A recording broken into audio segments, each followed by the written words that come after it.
ਤੁਸੀਂ ਮੈਨੂੰ ਆਹ ਦੱਸੋ ਕਿ ਇੱਕ ਬੰਦਾ ਵਿਰਧ ਕਰਦਾ ਪਿਆ ਤੇ ਤੁਸੀਂ ਉਹਨੂੰ ਜਾ ਤੇ ਡਿਸਟਰਬ ਕੀਤਾ ਤੇ ਤੁਹਾਨੂੰ ਕਿਸੇ ਚੀਜ਼ ਨੇ ਕੋਈ ਅੱਗੋਂ ਮਾਮਲਾਤ ਵਗੈਰਾ ਰਿਐਕਸ਼ਨ ਵਗੈਰਾ ਨਹੀਂ ਆਇਆ ਕਿ ਤੁਸੀਂ ਕਿਸੇ ਦੇ ਅਮਲ ਦੇ ਵਿੱਚ ਦਖਲ ਕੀਤਾ? ਉਹ ਯਾਰ ਦੇਖੋ, ਮੈਂ ਜਦੋਂ ਇਹ ਹੋਇਆ ਨਾ ਤੇ ਮੈਂ ਨਾ ਉਹ 2 ਦਿਨ ਤਾਂ ਕੁਝ ਨਹੀਂ ਹੋਇਆ ਭਾਈ, ਠੀਕ ਹੈ। ਫਿਰ ਮੈਂ ਨਾ ਸਾਹਿਬ ਕੋਲ ਲਿੱਤੀ ਛੁੱਟੀ ਤੇ ਮੈਂ ਮਾਫੀ ਮੰਗੀ, ਮੈਂ ਤੇ ਆਪਣੇ ਘਰ ਚਲਾ ਗਿਆ। ਤੇ ਉਹ ਤੋਂ ਬਾਅਦ ਨਾ ਮੇਰੀ ਤੇ ਸਮਝ ਲਓ ਕਿ ਭਾਈ ਜ਼ਿੰਦਗੀ ਖਰਾਬ ਹੋ ਗਈ। ਮੈਂ ਰਾਤ ਨੂੰ ਜਦੋਂ ਸੌਂਦਾ ਹਾਂ ਨਾ, ਠੀਕ ਹੈ, ਮੈਨੂੰ ਇੰਝ ਲੱਗਦਾ ਕਿ ਮੇਰੇ ਅੰਦਰ ਨਾ ਅੱਗ ਲੱਗ ਗਈ ਹੈ।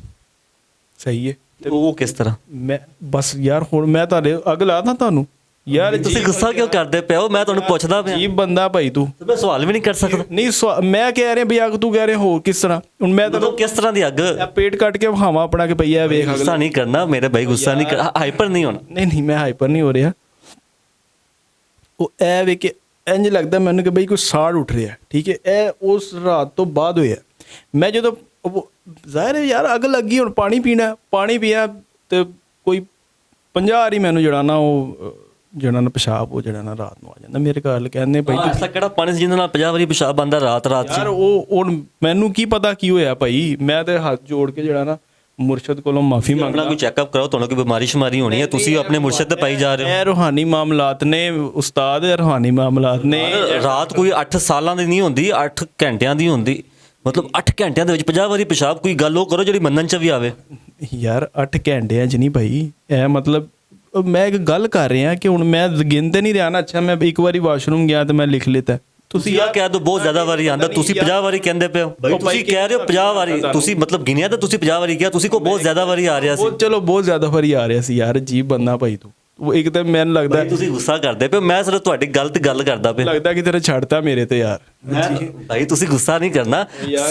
ਮੇਰੀ ਆਡੀਅנס ਦੇ ਸਵਾਲਾਂ ਦਾ ਜਵਾਬ ਤੁਸੀਂ ਦੇਣਾ ਹੈ। ਮੈਂ ਸਾਰੇ ਤੁਹਾਡੇ ਕੋਲੋਂ ਜਵਾਬ ਲੈ ਤੇ ਜਾਣਾ। ਮੈਂ ਨੱਚ ਰਿਹਾ ਵਾਂ ਇੱਥੇ, ਜਵਾਬ ਹੀ ਦੇ ਰਿਹਾ ਭਾਈ। ਇੰਨੀ ਦੇਰ ਚਲੋ ਦੱਸੋ ਗੁੱਸਾ ਨਹੀਂ। ਤੁਸੀਂ ਜ਼ੁਬਾਨੀ ਦੱਸ ਦਿਓ ਕਿ ਉਸ ਟਾਈਮ ਆਹ ਸਿਨੈਰੀਓ ਸੀ। ਮੈਂ ਹੁਣ ਕੀ ਮਤਲਬ ਤੁਹਾਡੇ ਵਾਸਤੇ ਬੰਦਾ ਪ੍ਰੋਵਾਈਡ ਕਰੀਏ ਇੱਥੇ, ਤੁਸੀਂ ਦੱਸ ਕਿਉਂ ਨਹੀਂ ਦਿੰਦੇ? ਯਾਰ ਤੁਸੀਂ ਉਹ ਬਿਹਤਰ ਹੋ ਜਾਏਗਾ ਨਾ ਮੇਰੇ ਵਾਸਤੇ। ਮੈਂ ਉਹ ਬੰਦੇ ਨੂੰ ਛਿੱਤਰ ਵੀ ਮਾਰਾਂਗਾ, ਠੀਕ ਹੈ, ਉਹਨੂੰ ਦੱਸਾਂਗਾ ਕੀ ਮਾਮਲਾਤ ਹੁੰਦੇ ਨੇ। ਤੁਸੀਂ ਅਜੀਬ ਤੁਸੀਂ ਕੀ ਕਹਿ ਰਹੇ ਹੋ ਕਿ ਮੈਡਮ ਅੰਦਰ ਛਿੱਤਰ ਮਾਰਦੀ ਸੀ? ਮੈਂ ਇੱਕ ਗੱਲ ਕਰ ਰਿਹਾ ਕਿ ਜਨਾਬ ਦੇਖੋ, ਉਹ ਬੰਦੇ ਨੇ ਵੀ ਕਿਹਾ ਕਿ ਭਾਈ ਉਹ ਰਹਿਨੁਮਾਈ ਲੈ ਰਿਹਾ ਸੀ, ਠੀਕ ਹੈ। ਉਹ ਕੋਈ ਤਾਂ ਸਿਲਾਈ ਕਢਾਈ ਦਾ ਕੋਰਸ ਕਰਨ ਨਹੀਂ ਸੀ ਆਇਆ। ਉਹ ਰੂਹਾਨੀਅਤ ਦੇ ਉਹਨਾਂ ਦੇ ਮਾਮਲਾਤ ਸਨ, ਠੀਕ ਹੈ। ਉਹੀ ਉਹ ਅੰਦਰ ਹੋ ਰਿਹਾ ਸੀ, ਹੋਰ ਕੀ ਸੀ। ਉਹ ਮੈਂ ਤੁਹਾਨੂੰ ਇਹ ਦੱਸਿਆ ਕਿ ਯਾਰ ਅੰਦਰ ਮੋਮਬੱਤੀ ਜਲ ਰਹੀ ਸੀ, ਠੀਕ ਹੈ।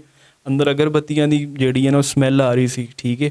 ਤੇ ਅੰਦਰ ਵਿਰਦ ਚੱਲ ਰਿਹਾ ਸੀ। ਹੋਰ ਇਹਦੇ 'ਚ ਕਿਹੜੀ ਜਿਹੜੀ ਹੈ ਨਾ ਉਹ ਮਤਲਬ ਦੂਰੋਂ ਇੰਝ ਲੱਗਿਆ ਕਿ ਯਾਰ ਕੋਈ ਨਾ ਤਾਲੀਆਂ ਵਜਾ ਰਿਹਾ, ਠੀਕ ਹੈ। ਉਹ ਹੋ ਸਕਦਾ ਕੋਈ ਦੂਜੇ ਕਮਰੇ 'ਚ ਹੋਏ, ਠੀਕ ਹੈ। ਉਹ ਸਾਨੂੰ ਕੀ ਪਤਾ ਯਾਰ। ਤੁਸੀਂ ਜਿਹੜਾ ਨਾ ਤੁਹਾਡੀ ਕਿਤੇ ਆਡੀਅנס ਵੀ ਚੰਗੀ ਜਿਹੜੀ ਹੈ ਨਾ ਉਹ। ਨਹੀਂ ਤੁਸੀਂ ਮੈਨੂੰ ਆਹ ਦੱਸੋ ਕਿ ਇੱਕ ਬੰਦਾ ਵਿਰਦ ਕਰਦਾ ਪਿਆ ਤੇ ਤੁਸੀਂ ਉਹਨੂੰ ਜਾ ਤੇ ਡਿਸਟਰਬ ਕੀਤਾ ਤੇ